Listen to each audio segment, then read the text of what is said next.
ونزلنا عليك الكتاب تبيانا لكل شيء وهدى ورحمة وبشرى للمسلمين. بسم الله الرحمن الرحيم. الحمد لله رب العالمين والصلاة والسلام على سيد الأنبياء والمرسلين محمد النبي الأمي وعلى آله وأصحابه وأتباعه وأزواجه وذرياته وأهل بيته وأهل طاعته أجمعين إلى يوم الدين. أما بعد، أعوذ بالله من الشيطان الرجيم. بسم الله الرحمن الرحيم. إن ينصركم الله فلا غالب لكم وإن يخذلكم فمن ذا الذي ينصركم من بعده وعلى الله فليتوكل المؤمنون.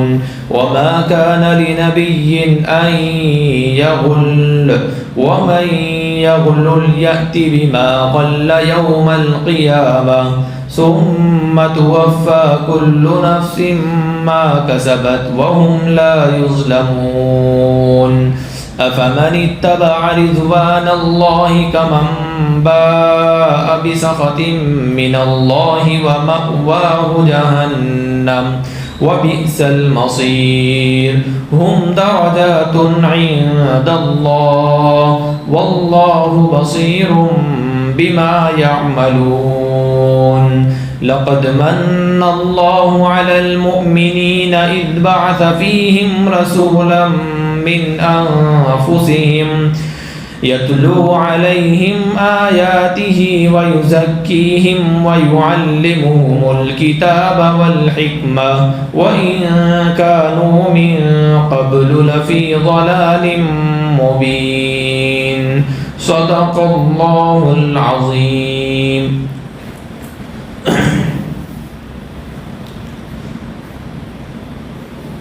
آیت مبارکہ میں اللہ تبارک و تعالی غزوہ احد کے اندر جو اللہ کی مدد آئی ہے اس کی طرف اشارہ فرمایا اور مسلمانوں کو یہ یاد دلایا کہ اگر اللہ کی مدد نہ آتی تو تم کبھی بھی غالب نہ آتے. اللہ ہی کی مدد تھی کہ تم فتح یاب ہو گئے. إِن يَنصُرْكُمُ اللَّهُ فَلَا غَالِبَ لَكُمْ. اگر اللہ تمہاری مدد کر رہا ہے، اگر اللہ تمہاری مدد کر رہا ہے تو تم کو کوئی شکست نہیں دے سکتا، تم پر کوئی غالب نہیں آ سکتا. وَإِن يَخْذُلْكُمْ فَمَنْ ذَا الَّذِي يَنصُرُكُمْ مِنْ بَعْدِهِ. اور اگر اللہ تمہاری مدد نہ کرے تو اللہ کے بعد کون ہے جو تمہاری مدد کرے گا؟ وَعَلَى اللَّهِ فَلْيَتَوَكَّلِ الْمُؤْمِنُونَ. اور ایمان والوں کو اللہ ہی پر بھروسہ کرنا چاہیے. ایمان والوں کا اللہ کے علاوہ کوئی مددگار ہے ہی نہیں، کوئی مددگار نہیں ہے. اللہ کی مدد تھی اسی لیے تم غزوہ بدر کے اندر تم فتح یاب ہو گئے. اللہ کی مدد تھی اسی لیے تم غزوہ احد کے اندر آخر میں تم فتح یاب ہو گئے. اللہ ہی کی مدد تھی. اور اگر اللہ کی مدد نہ ہوتی تو پھر تمہاری مدد کرنے والا کوئی نہ ہوتا، نہ تو تم بدر میں فتح یاب ہوتے اور نہ ہی غزوہ احد کے اندر فتح یاب ہوتے. تو اللہ کی مدد نے تمہیں فتح یاب بنایا ہے. اب اس کے بعد کی جو آیتیں ہیں ہم مستقل آج بہت 2 صفحے کی ہم تفسیر کر رہے ہیں. آج کچھ 12 آیتیں اللہ تبارک و تعالیٰ یہاں ذکر کر رہے ہیں، جن 12-11 آیتوں میں اللہ تبارک و تعالیٰ بہت اہم چیزوں کی طرف اشارہ کر رہے ہیں. اور سے سنیں. غزوہ بدر کے اندر جب بھی غزوہ ہوتا ہے تو غزوہ ہونے کے بعد جو کفار اور مد مقابل لوگوں کا مال و متاع وہاں پر چھوٹ جاتا ہے اور بھاگ جاتے ہیں یا مسلمان ان پر قبضہ کر لیتے ہیں تو اس مال کو مال غنیمت کہا جاتا ہے. کیا کہا جاتا ہے؟ مال غنیمت. یعنی جنگ کے بعد، معرکے کے بعد، غزوے کے بعد جو مال ان کے ہاتھ لگتا ہے مسلمانوں کے تو وہ مال غنیمت کہلاتا ہے. اس مال کی مثال ایسی ہے کہ اس کے ایک ایک حصے کے اندر سب کا حصہ ہوتا ہے. سمجھ رہے؟ ارے سمجھ نہیں سمجھ رہے؟ جب تک تقسیم نہیں ہوتا تب تک سب مال میں سب کا حصہ ہوتا ہے. سمجھ رہے ہیں؟ تو غزوہ بدر کے اندر جو مال غنیمت کے طور پر جمع ہوا اس مال میں سے ایک چادر کم نظر آئی. کیا ہو گئی؟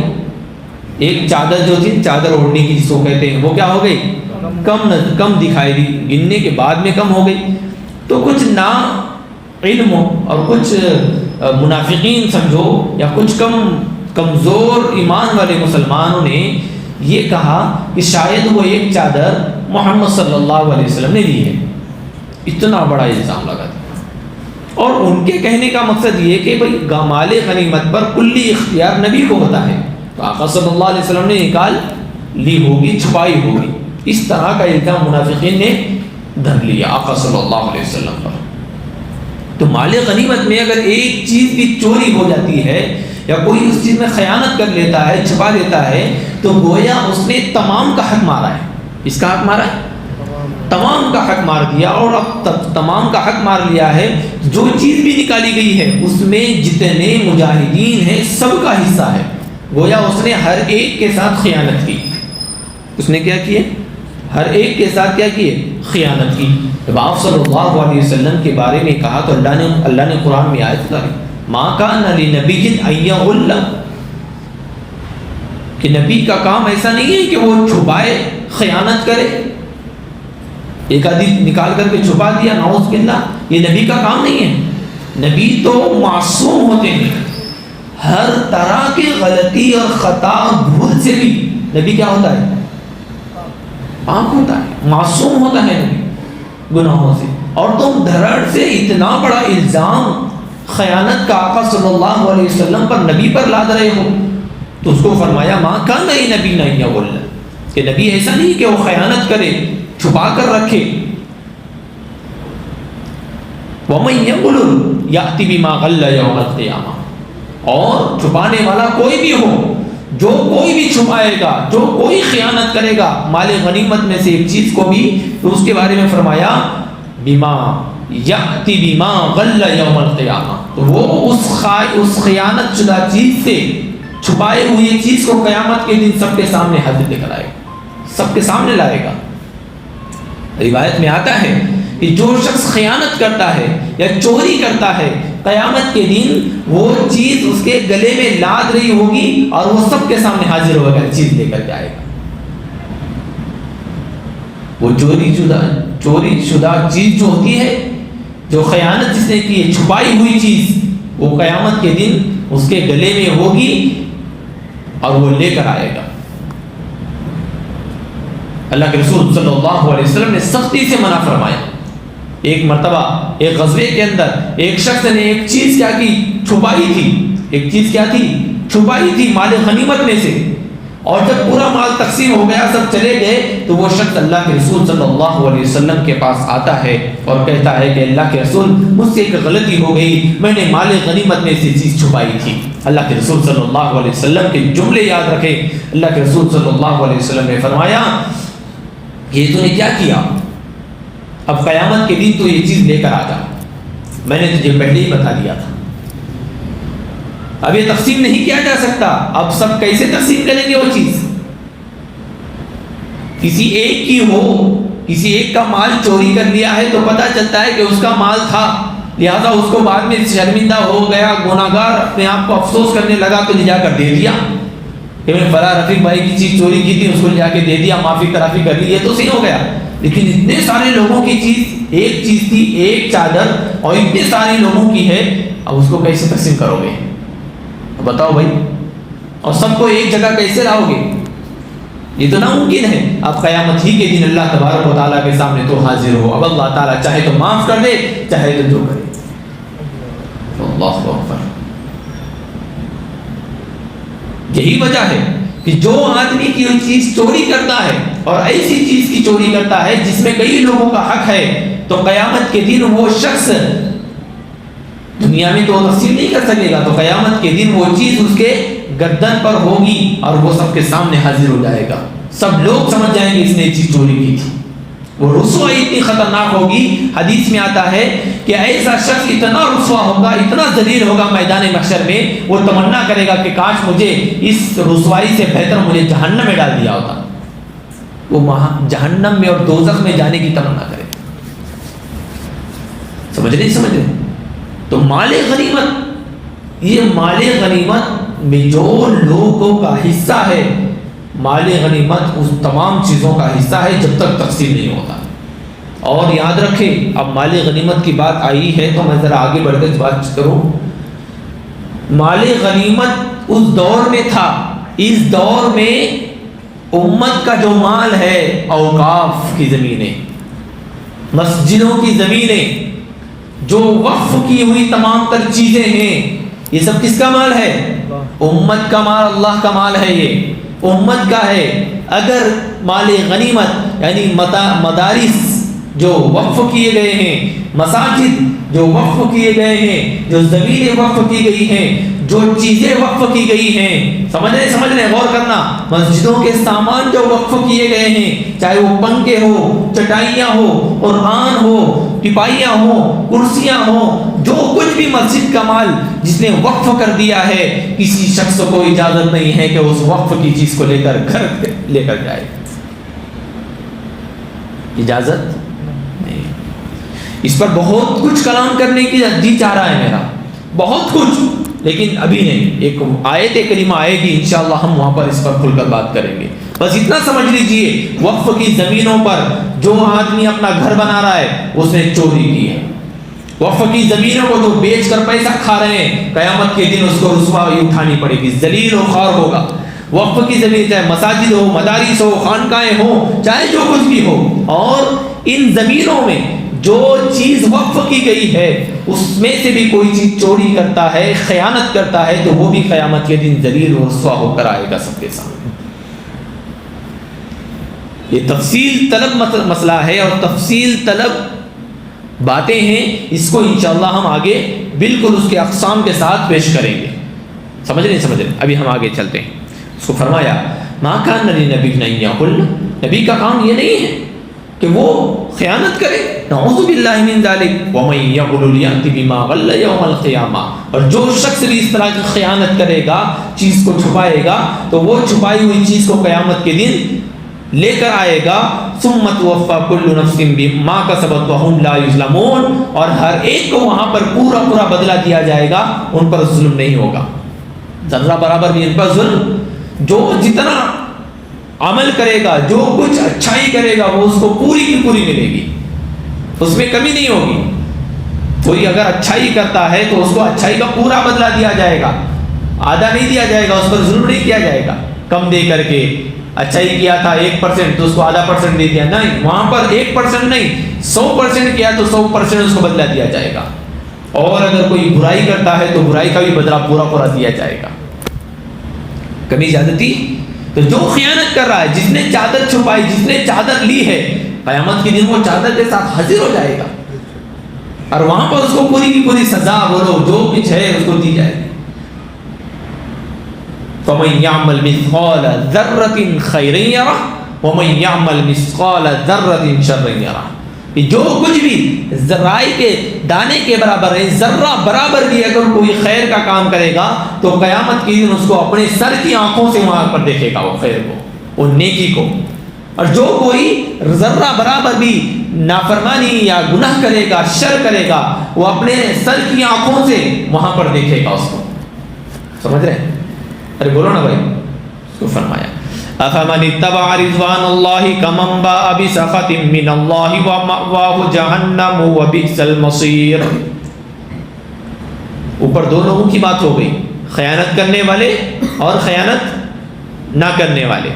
سمجھے؟ تم توفی، ہر ایک کو برابر بدلہ دیا جائے گا۔ اب اللہ فرما رہے تو کیا وہ شخص جو اللہ کی مرضی کے تابع ہے، تو کیا وہ شخص جو اللہ کی مرضی کے تابع ہو چکا ہے اس شخص کی طرح ہو سکتا ہے جو اللہ کے غضب کا اور غصے کا مستحق ہو جائے؟ یعنی ایک طرف تو متبعین ہیں جو اللہ کے احکام اور اللہ کی رضا کے تابع ہیں، جیسے محمد صلی اللہ علیہ وسلم ہیں اور مسلمان ہیں، صحابہ ہیں، اور دوسری طرف خیانت کرنے والے، مال غنیمت سے چوری کرنے والے، کیا یہ دونوں برابر ہو سکتے ہیں؟ کیونکہ ایک تو وہ ہے جو محب خدا ہیں، محبوب خدا ہیں، اور دوسرے تو وہ ہیں مغضوب خدا ہیں، جن پر اللہ کا غضب ہوا ہے خیانت کی وجہ سے۔ یہ دونوں برابر ہو سکتے ہیں؟ کمم باء بسخط من اللہ ومأواہ جہنم، جو شخص اللہ کے غضب کا مستحق ہوا ہے، اللہ کے غصے کا مستحق ہوا ہے، اس کا ٹھکانہ جہنم میں ہے۔ وبئس المصیر، اور وہ جہنم بہت برا ٹھکانہ ہے۔ تو جو مال غنیمت سے چوری کرتا ہے، اوقاف کی اراضی میں سے چوری کرتا ہے، وقف کی ہوئی چیزوں میں سے اپنا فائدہ نکال لیتا ہے، ایسے لوگوں کو سمجھنا چاہیے کہ یہ اور متبعین خدا دونوں برابر نہیں ہو سکتے۔ تو جب یہ اللہ کے غضب اور غصے کے مستحق ہو گئے ہیں تو آخرت میں ان کا ٹھکانہ کیا ہے؟ بولو بھائی، ارے بولو نا، جہنم ہے۔ اور وہ بئس المصیر، اور جہنم کیا ہے؟ بہت برا ٹھکانہ ہے۔ جہنم کیا ہے؟ تو دوزخ بہت برا ٹھکانہ ہے۔ ہم درجات عند اللہ، دونوں کے الگ الگ مقامات ہیں، ان سب کے اللہ کے پاس الگ الگ درجے ہیں۔ اچھائیوں کا درجہ الگ، برائی کو اچھے لوگوں کا درجہ الگ ہے، اور برے لوگوں کا درجہ الگ ہے۔ برے لوگ جہنم کی گڑھے کے اندر گریں گے، اور اچھے لوگ جنت کے اعلیٰ علیین میں مقامات پہ چڑھتے جائیں گے۔ اللہ کا قرب حاصل ہوگا اچھے لوگوں کو، اللہ کا قرب حاصل ہوگا، اور جو برے ہوں گے وہ اللہ کے بعد کے مستحق ہوں گے، اللہ سے دور ہوں گے، جہنم کے قریب ہوں گے، دوزخ کی تہ میں ہوں گے۔ واللہ بصیر بما یعملون، اور اللہ تعالیٰ ان کے کاموں کو دیکھتا ہے، جو کچھ کر رہے ہیں اللہ تعالیٰ دیکھ رہا ہے۔ ہم سے غلط ہو رہا ہے اللہ جانتے ہیں، ہم صحیح کر رہے ہیں اللہ جانتے ہیں۔ کوئی اللہ تبارک و تعالیٰ کے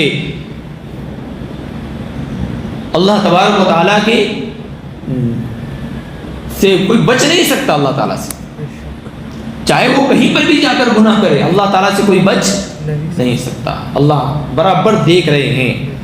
آگے اللہ تبارک و تعالیٰ آگے کی آیت میں اب جن کے نبی پر الزام لگایا گیا تو اللہ تعالیٰ نے بتایا کہ یہ نبی کا مقام کیا ہے اس امت میں، اس کو اللہ ذکر فرما رہا ہے۔ یہ عام نبی نہیں ہے، یہ بہت اونچے مقام کا نبی ہے، اس کو فرما رہے ہیں لقد من اللہ علی المؤمنین، بے شک اللہ تعالیٰ نے ایمان والوں پر احسان کیا ہے۔ اللہ تعالیٰ نے ایمان والوں پر کیا کیا ہے؟ احسان کیا ہے۔ کیا احسان کیا؟ اذ بعث فیہم رسولا من انفسہم، جبکہ ان میں انہی میں سے ایک رسول کو بھیجا اللہ نے۔ اللہ تعالیٰ نے انہی میں سے، یعنی ہم ہی میں سے، ہماری ہی طرح ایک رسول کو اللہ تعالیٰ نے بھیجا۔ یہ سب سے بڑا انعام ایمان والوں پر ہوا۔ وہ نبی کیا ہیں؟ رحمت للعالمین تھے، سارے عالم کے لیے رحمت بنائے گئے، ایسے نبی کو اللہ نے ہم میں سے بنایا۔ اس سے بڑا انعام کیا ہو سکتا ہے؟ اس سے بڑی نعمت کیا ہو سکتی ہے؟ اس سے بڑا احسان کیا ہو سکتا ہے کہ جس نبی کی تمنا ہر امت کر رہی تھی کہ وہ نبی ہم میں مبعوث ہو جائے، جب اللہ تبارک و تعالی اس نبی کو بھیجنے والے ہیں، موسیٰ علیہ السلام تمنا کر، موسیٰ علیہ السلام تمنا کر رہے ہیں، عیسیٰ علیہ السلام تمنا کر رہے ہیں، اور دیگر بنی اسرائیل کی قومیں یہ انتظار کر رہی ہیں۔ موسیٰ علیہ السلام کی قوم، عیسیٰ علیہ السلام کی قوم، بنی اسرائیل تمنا کر رہی تھی وہ نبی اب آئے گا، وہ نبی اب ہمارے اندر آئے گا۔ وہ علامات، جب کوئی بچہ پیدا ہوتا تو اس علامات کو ڈھونڈتے کہ وہ نبی کی علامات اس بچے میں ہے یا نہیں۔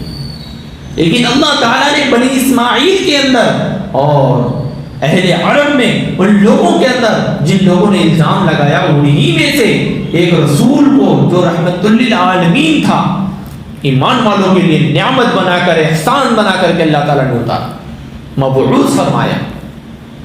اور اس کے اوصاف کیا ہیں؟ اس پر، اس آیت پر ہماری سورہ بقرہ میں تفسیر ہو چکی ہے، میں صرف دو اہم باتیں ہیں وہ ذکر کر رہا ہوں۔ یہ احسان ایمان والوں پر کیوں ہوا؟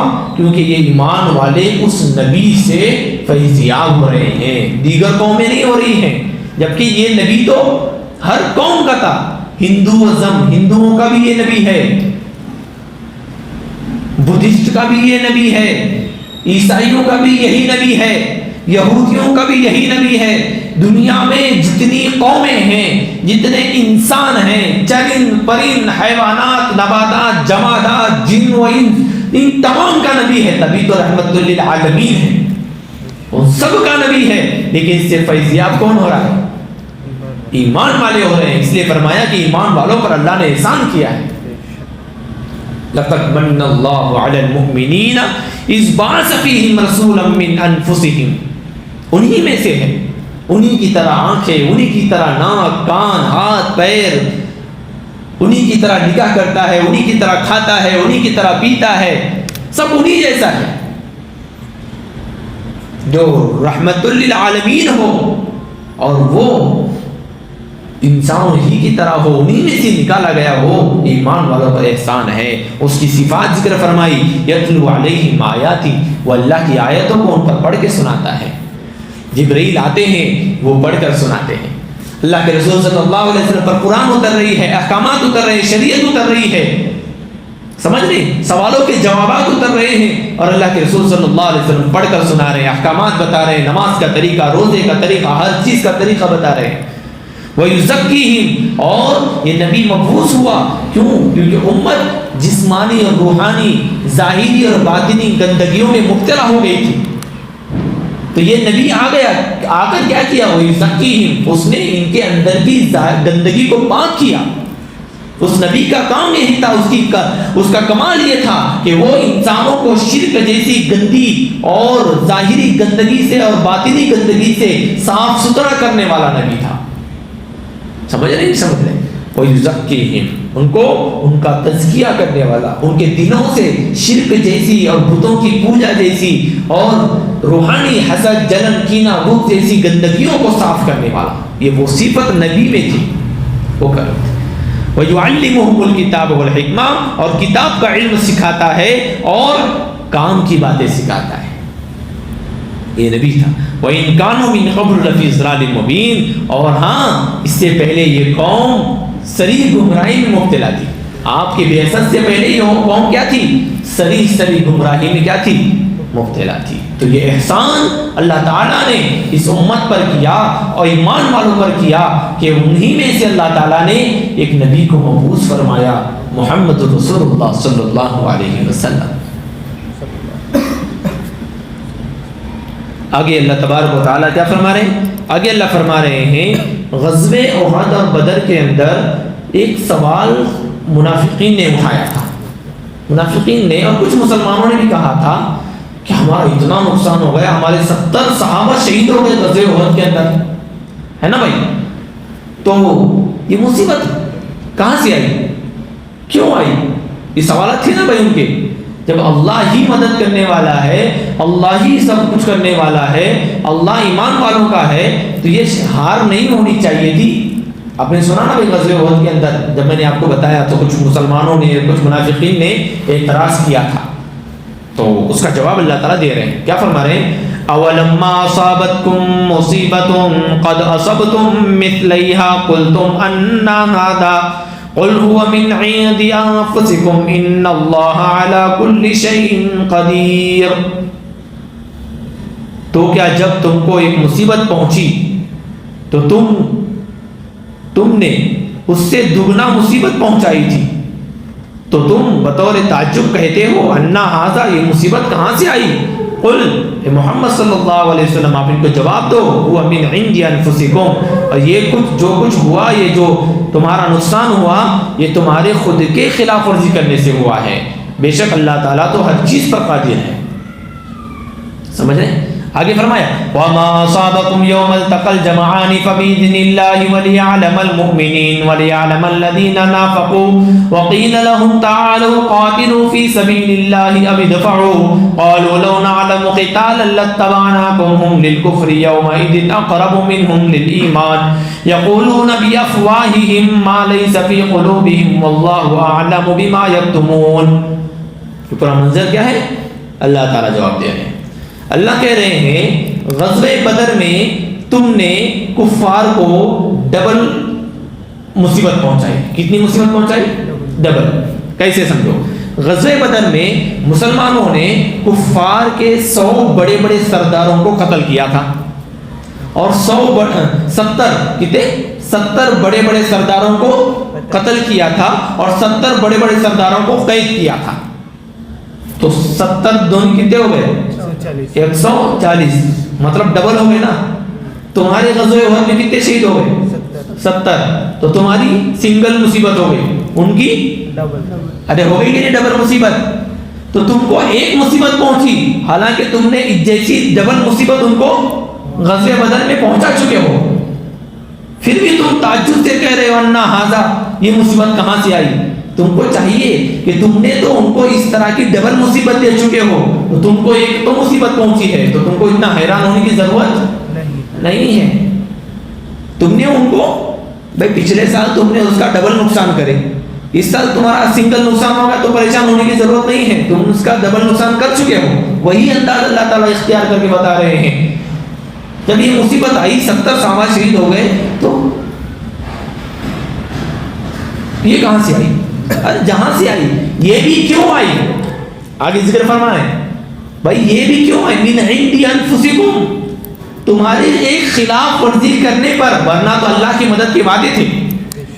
اللہ کی مدد کے وعدے کس پہ ہیں؟ نبی کی بات کے ماننے پر ہیں, نبی کی سنتوں پر چلنے, نبی کے کہی ہوئی بات کو تسلیم کرنے اور ماننے پر اللہ کے وعدے ہیں. تم نے, نبی نے کہا تھا عبداللہ بن جبیر رضی اللہ تعالیٰ عنہ کے ساتھ تمام لوگوں کو کہ تم یہاں سے ہلنا مت, تم یہاں سے ہلنا مت, اس جگہ پر رہنا, چاہے ہم فاتح ہو جائے یا ہم شکست کھا جائے, تم کو یہ جگہ نہیں چھوڑنی ہے. لیکن تم نے اللہ کے رسول کی بات کو نہیں مانا, عبداللہ بن جبیر کی بات کو نہیں مانا, اور تم وہ جگہ چھوڑ کر نکل کے آ گئے. خلاف ورزی تم نے کی, ہوا من عند انفسکم, تو تمہاری خلاف ورزی کرنے کی وجہ سے یہ مصیبت تم پر آئی. اگر تم وہ جگہ نہ چھوڑتے تو تمہارے 70 شہید نہ ہوتے. تو تمہارے 70 شہید تمہارے خود کی وجہ سے ہوئی ہیں, اللہ کی وجہ سے نہیں ہوئے ہیں. بے شک تو اللہ تعالیٰ تو ہر چیز پر قادر ہے, اللہ تعالیٰ ہر چیز پر قادر ہے. اور آگے اللہ تعالیٰ کیا فرما رہے ہیں؟ اور جب جو مصیبت تم کو پہنچی ہے اس دن, یعنی غزوہ احد کے دن, یوم التقى الجمعان, جب دو فوجیں آپس میں لڑ رہی تھی, تو وہ کہاں سے پہنچی معلوم ہے آپ کو؟ فبإذن اللہ, تو وہ اللہ کے حکم سے پہنچی ہے تم کو مصیبت. اللہ نے چاہا, اللہ کی اجازت سے وہ مصیبت پہنچی. تو اللہ نے کیوں چاہا وہ مصیبت پہنچنا؟ وَلِيَعْلَمَ الْمُؤْمِنِينَ وَلِيَعْلَمَ الَّذِينَ نَافَقُوا, ایک سبب بتایا اللہ تعالیٰ نے. یعنی اللہ تعالیٰ نے یہ شکست کیوں دی ان کو؟ کیونکہ اللہ تعالیٰ ایمان والوں کو پہچاننا چاہتے تھے. اللہ تعالیٰ ایمان والوں تو پرکھنا چاہتے تھے تم میں کون مضبوط ایمان والے ہیں. وَلِيَعْلَمَ الَّذِينَ نَافَقُوا, اور کون تم میں منافق ہے, اور وہ معلوم کرنا چاہتا ہے کہ تم میں کون ایمان والے ہیں اور تم میں کون منافق ہیں. تو عبداللہ بن ابی کے ساتھ نکل کے گئے تھے, ایک قافلہ پیچھے ہٹ گیا تھا نا بھائی, واپس چلا گیا تھا, کئی لوگوں کو لے کر کے نکل رہے تھے, تو منافقوں کی پہچان ہو گئی تھی, اور کئی لوگ میدان میں آ نہیں رہے تھے. اس کو آگے ذکر فرمایا وَقِيلَ لَهُمْ, اور جب ان سے کہا گیا, عبداللہ بن ابی کے ساتھ جو ٹیم تھی جو واپس جا رہی تھی, یا جو موجود تھے کمزور قسم کے, منافق قسم کے, وہ لوگ جو موجود تھے, ان سے کہا گیا تعالوا قاتلوا فی سبیل اللہ, آؤ اور ذرا اللہ کے راستے میں لڑائی کرو, ادفعوا, یا دشمنوں کا دفاع کرو. قالوا, تو کیا کہنے لگے؟ لو نعلم قتالا لاتبعناکم, اگر ہم کو یہ لڑائی صحیح معلوم ہوتی, ڈھنکی معلوم ہوتی, تو ہم تمہارے ساتھ آتے, ہم تمہارے ساتھ لڑتے, تمہاری پیروی کرتے. ہم للکفر یومئذ اقرب منہم للایمان, اللہ نے فرمایا اس دن یہ لوگ کفر کے زیادہ قریب تھے ایمان کے مقابلے میں. اس دن ان کے پاس ایمان اتنا کمزور, یعنی ایمان سے بہت دور جا چکے تھے, کفر کے بہت قریب تھے, تبھی تو یہ جملے بولے اور پیچھے ہٹ گئے. اگر وہ ایمان سے قریب ہوتے تو اپنے آپ کو اللہ کے لیے کیا کرتے؟ قربان کرتے, اللہ کے لیے لڑائی میں اپنے آپ کو جھونک دیتے. یقولون بافواہہم ما لیس فی قلوبہم, یہ جو لوگ اپنے منہوں سے بول رہے ہیں ان کے دلوں میں یہ ہے ہی نہیں. اگر ہمیں لڑنا آتا تو ہم تمہارے ساتھ آتے. اصل میں یہ بات نہیں ہے, اصل میں یہ تو بات ہے جو ان کے منہ پہ ہے خالی, ان کے دلوں میں کیا ہے, یہ کبھی تمہارے ساتھ لڑنا ہی نہیں چاہتے تھے. یہ ایمان والوں کے ساتھ کبھی لڑنا ہی نہیں چاہتے تھے, یہ ان کے دل میں ہے, لیکن یہ اپنی زبان پہ نہیں لا رہے ہیں. اس کو فرمایا یقولون بافواہہم, جو کہہ رہے ہیں نا ما لیس فی قلوبہم, ان کے دل میں نہیں, ان کے دل میں اس کا الٹا ہے منافقوں کے. یہ تمہیں کبھی جتانا نہیں چاہتے, یہ تمہارا کبھی بلا چاہتے ہی نہیں تھے. منافقین کبھی بھی ایمان والوں کا بھلا نہیں چاہیں گے. یاد رکھیں اس بات کو. منافقین کبھی بھی جو دو منہ والے سانپ ہوتے ہیں، آپ کے سامنے آپ کے اور آپ کے پیٹھ پیچھے آپ کے خلاف، ایسے منافقین کو اس کو اللہ نے فرمایا واللہ اعلم بما یکتمون، یہ جو کچھ اپنے اندر چھپا رہے ہیں اللہ تعالیٰ جانتا ہے. اللہ کیا کرتے ہیں؟ اللہ جانتے. آگے فرمایا الذین قالوا لاخوانہم وقعدوا لو اطاعونا ما قتلوا قل فادرؤوا عن انفسکم الموت ان کنتم صادقین ولا تحسبن الذین قتلوا فی سبیل اللہ امواتا بل احیاء عند ربہم یرزقون. جو لوگ اور اللہ تبارک و تعالیٰ جو کچھ چھپا رہے ہیں اللہ تبارک و تعالیٰ جانتے ہیں کہ کون یہ وہ لوگ ہیں جو اپنے بھائیوں سے اپنے گھر میں بیٹھے بیٹھے کیا کہہ رہے ہیں؟ لو اطاعونا ما قتلوا. یہ لوگ اپنے گھروں میں بیٹھ کر کیا کہہ رہے ہیں؟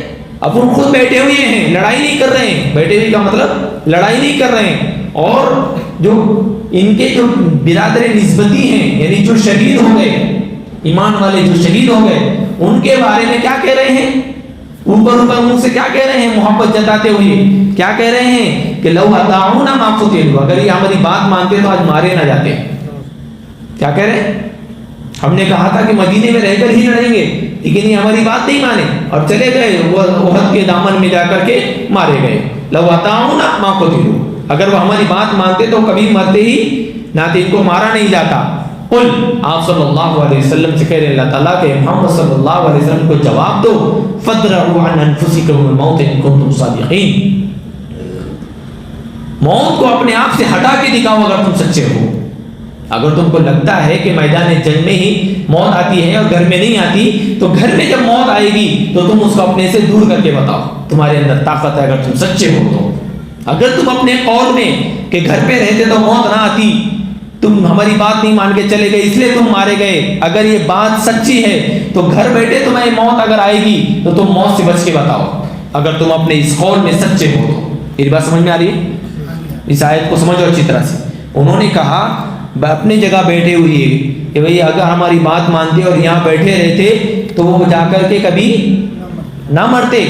اللہ نے کہا ہے محمد صلی اللہ علیہ وسلم ان کو جواب دو اگر تم سچے ہو اپنی اس بات میں تو گھر بیٹھے جب موت آئے گی تو موت سے بچ کے بتاؤ، موت کو اپنے سے دور کر کے بتاؤ.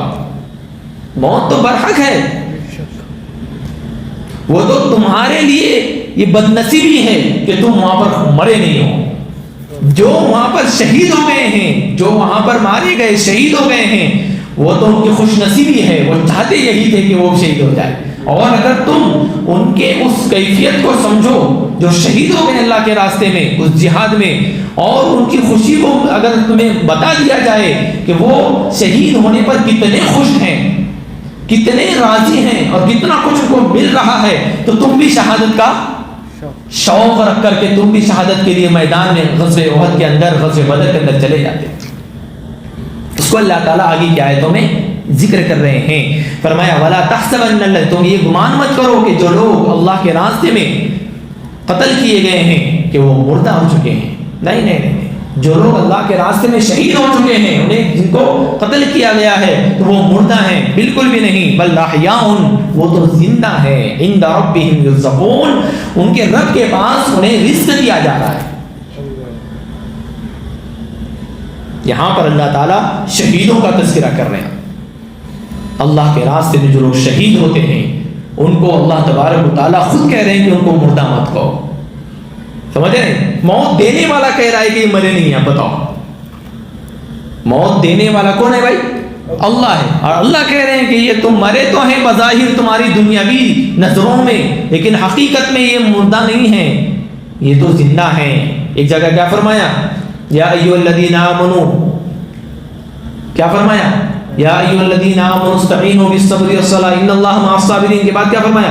ولا تقولوا لمن یقتل فی سبیل اللہ اموات، اور تم یہ مت کہو جو اللہ کے راستے میں شہید ہو گئے ہیں کہ یہ مردہ ہیں. بل احیاء عند ربہم، بل احیاء ولکن لا تشعرون، بلکہ یہ زندہ ہیں لیکن تمہیں شعور نہیں ہے، تم ان کی زندگی کو، ان کے زندہ ہونے کو سمجھ نہیں سکتے، تمہارے دماغوں میں اتنی طاقت نہیں ہے، تمہیں اتنا شعور اللہ نے عطا ہی نہیں کیا کہ تم ان کی زندگی کو دیکھ سکو.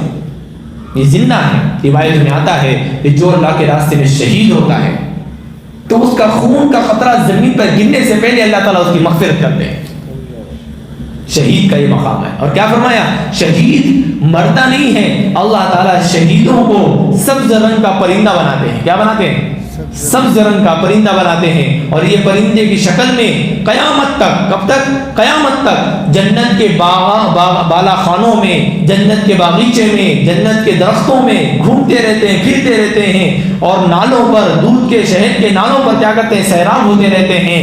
اور عرش کے پاس اللہ تعالیٰ نے ان کے لیے قندیلیں بنائی ہیں. کیا بنائی ہیں؟ قندیلیں بنائی ہیں. جیسے گھونسلے ہوتے ہیں نا پرندے کے, تو ان کے لیے قندیلیں ہیں. یہ اندر جا کر کے آرام کرتے ہیں اور صبح نکلتے ہیں. یعنی جب جی چاہے جنت کے اندر پھرتے رہتے ہیں پرندوں کی شکل میں. کون؟ شہید لوگ, جو اللہ کے راستے میں شہید ہوتے ہیں. تو بتاؤ, جب یہ لوگ, اور ان کو اللہ رزق دیتے ہیں, جس کو رزق دیا جاتا ہے اس بات کی علامت ہے کہ وہ, ارے بولو نا بھائی, زندہ. اللہ کہہ رہے ہیں کہ ہم ان کو رزق دیتے ہیں. تو رزق کا مطلب کیا؟ اناج, جو بھی جس طرح کا بھی رزق اللہ دیتے ہیں تو وہ کس کو ملتا ہے؟ زندوں کو ملتا ہے کہ مردوں کو ملتا ہے؟ دوسرا جواب مفسرین نے بہترین دیا ہے, وہ یہ ہے کہ دیکھو, جیسے ہی انسان کی یہ زندگی ختم ہو جاتی ہے تو برزخ کی زندگی شروع ہو جاتی ہے. برزخ, حیات برزخ. برزخ ایک زندگی ہے. انسان یہاں سے نکل کر کے وہاں چلا جاتا ہے تو وہاں وہ زندہ رہتا ہے. تو اس کو موت کہاں سے آئے گی؟ اس کو بھی فرمایا کہ بل احیاء, بلکہ یہ زندہ ہیں. اور یہ کیا ہیں؟ ان کو اللہ کی طرف سے رزق دیا جاتا ہے. اس کو فرمایا اللہ تعالیٰ نے کہ تم گمان مت کرو. منافقوں نے کیا کیا؟ یہ تو مر گئے. نہیں نہیں نہیں, یہ مرے نہیں, یہ تو زندہ. حقیقی معنی میں یہ زندہ ہے. مرے تو تم ہو, مردہ یہ تمہارا دل مردہ ہو چکا ہے. تم ایمان سے کیا ہو چکے ہو؟ مر چکے ہو. کفر مطلب ایک موت ہے. کیا ہے کفر کا مطلب؟ کیا ہے؟ موت ہے. اور ایمان کا مطلب زندگی ہے. فرحین بما آتاہم اللہ من فضلہ, اور اللہ تعالیٰ نے اپنے فضل سے جو کچھ ان کو دیا ہے وہ اس پر خوش ہیں. وَيَسْتَبْشِرُونَ بِالَّذِينَ لَمْ يَلْحَقُوا بِهِم مِّنْ خَلْفِهِمْ أَلَّا خَوْفٌ عَلَيْهِمْ وَلَا هُمْ يَحْزَنُونَ. اور سنو, یہ روایت میں آتا ہے, مفسرین نے ذکر کیا ہے کہ یہ جو لوگ شہید ہوتے ہیں انہوں نے اللہ سے دعا کی کہ اے اللہ, ہم تو شہید ہو گئے لیکن ہم چاہتے ہیں کہ ہمارے جو اوپر لوگ, ہمارے رشتہ دار زمین پر ہیں, ان کے بارے میں ہمیں خبر دی جائے کہ وہ لوگ کیسے ہیں, کیا ہیں. تو اللہ تبارک و تعالیٰ اس کا ذکر فرما رہے ہیں کہ جو شہید ہیں یہ لوگ خوش ہوتے رہتے ہیں اس چیز سے, ان لوگوں سے. کیا ہے؟ ان لوگوں سے جو ان کے پیچھے رہ گئے ہیں, جو ان سے نہیں ملے, جو ان سے نہیں ملے. یعنی جو شہید نہیں ہو گئے ہیں, جو شہید نہیں ہو گئے ہیں ان کے بارے میں ان کو, شہیدوں کو خبر دی جاتی ہے.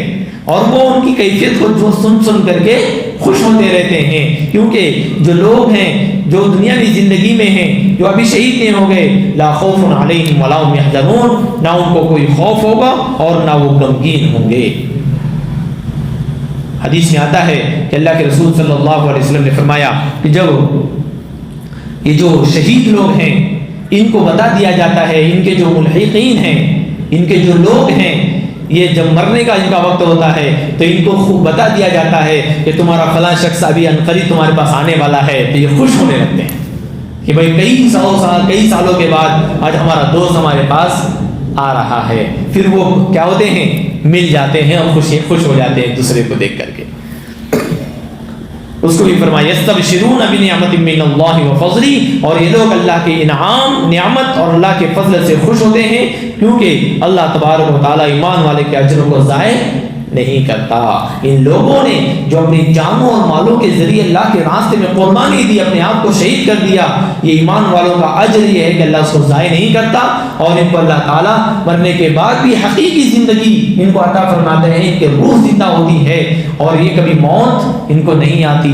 اس لیے فرمایا کہ یہ جسم مٹی جو ہے, مٹی ہے, یہ تو ختم ہو جائے گا لیکن روح کو کبھی موت نہیں آئے گی. روح کو کبھی موت نہیں آئے گی. یہاں زندہ ہے, مرنے کے بعد جسم ختم ہو جائے گا لیکن روح باقی رہے گی. اور وہی روح قبر کے اندر جب اس کا فیصلہ ہوگا صحیح اور غلط کا, تو صحیح ہوگا تو جنت کی کھڑکیوں سے لطف اندوز یہی روح ہوگی, اور اگر غلط ہوگا تو جہنم کی جو وادیاں ہیں, جہنم کی جو آگ ہے, اس کی جو شعائیں ہیں، اس کی جو جھلسنے والی آگ ہے، اس سب سے اس کو سزا ملے گی۔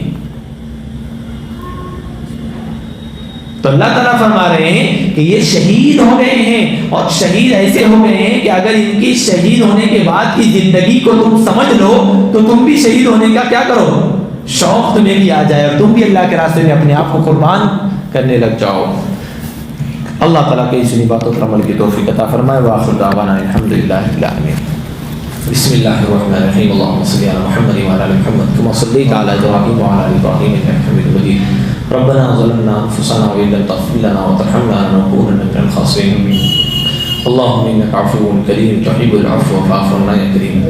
وصلی اللہ تعالی علی خیر خلقہ محمد وعلی آلہ واصحابہ اجمعین۔ آمین برحمتک یا ارحم الراحمین۔